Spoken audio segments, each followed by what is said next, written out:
प्यारे बच्चों, हमारी आज की कहानी है मासी लोमड़ी। जंगल के एक कोने में कुछ जानवर बहुत ही इत्तेफाक से रहते थे। उन सब में सबसे सियानी मासी लोमड़ी थी। सारे जानवर काम काज से फारिग होकर अपने अपने घरों से मासी लोमड़ी के पास आते और उससे कहते, कहानी सुनने की गुजारिश करते। लोमड़ी बहुत ही चालाक थी, सारी जिंदगी चालाकी से ही गुजारी है, इसलिए वो जानवरों को मज़े मज़े की कहानियाँ सुनाती। तो आइए बच्चों, आज हम भी मासी लोमड़ी की ज़ुबानी कहानी सुनते हैं कि वो कौन सी कहानी सुना रही है। जल्दी से मेरे चैनल को सब्सक्राइब कर लें ताकि इस तरह की वीडियो आपको हर रोज़ देखने को मिले। अस्सलाम वालेकुम प्यारे साथियों। वालेकुम सलाम मासी लोमड़ी, हम कब से आपका इंतज़ार कर रहे हैं, जल्दी आ जाया करो, हम आपकी कहानी सुनने के लिए बेचैन हैं। अबे कछुए, तू भी कहानी सुनने के लिए आया है? तो चलो मैं शुरू करती हूँ।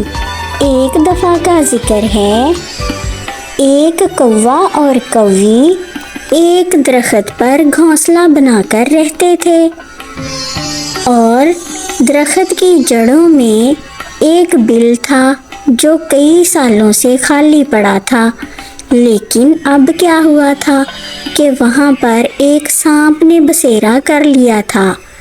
चंद महीनों से सांप ने सारे परिंदों के नाक में दम कर रखा था।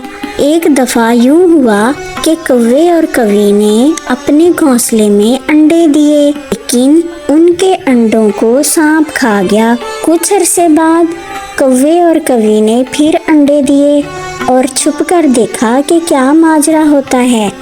तो क्या देखते हैं कि सांप दरख्त पर चढ़ता है और उनके अंडों को खा जाता है। इस तरह कई दफ़ा उनके अंडों को सांप ने खा लिया।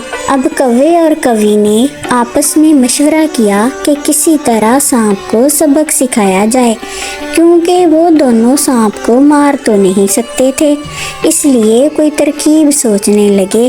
अब कौवा भी मेरी तरह बहुत ही चालाक था, लेकिन मैं उड़ नहीं सकती, वो तो उड़ सकता था।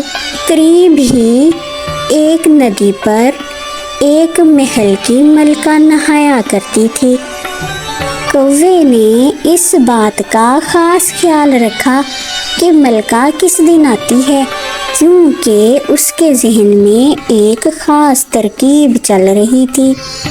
फिर जिस दिन मलका नहाने के लिए आई, उसने अपने गहने उतार कर नदी के किनारे रखे।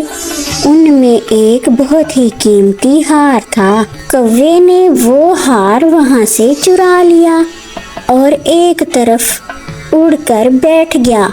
मलका के खादम भी वहाँ पर मौजूद होते थे, जो ये सब देख रहे थे। उन्होंने कौवे को देख लिया और उसके पीछे भागे।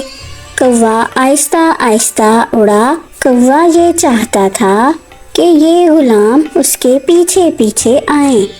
जब वो पीछा करते करते कौवे के दरख्त के पास पहुँचे, तो कौवे ने वो हार सांप के गले में डाल दिया। गुलाम फौरन समझ गए कि कौवे ने ये सारा कुछ क्यों किया है।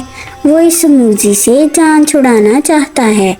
उन्होंने फौरन तलवार से सांप के टुकड़े टुकड़े कर दिए और हार लेकर वापस चले गए। इस तरह से कौवे और कौवी के साथ साथ बाकी परिंदों की भी सांप से जान छूट गई। तो साथियों, कैसी लगी कहानी? ये थी मेरी आज की कहानी। अब मुझे बहुत से काम हैं, तुम लोग भी अपने अपने घरों को जाओ। ठीक है मासी लोमड़ी, हम फिर आएंगे। अल्लाह हाफिज़।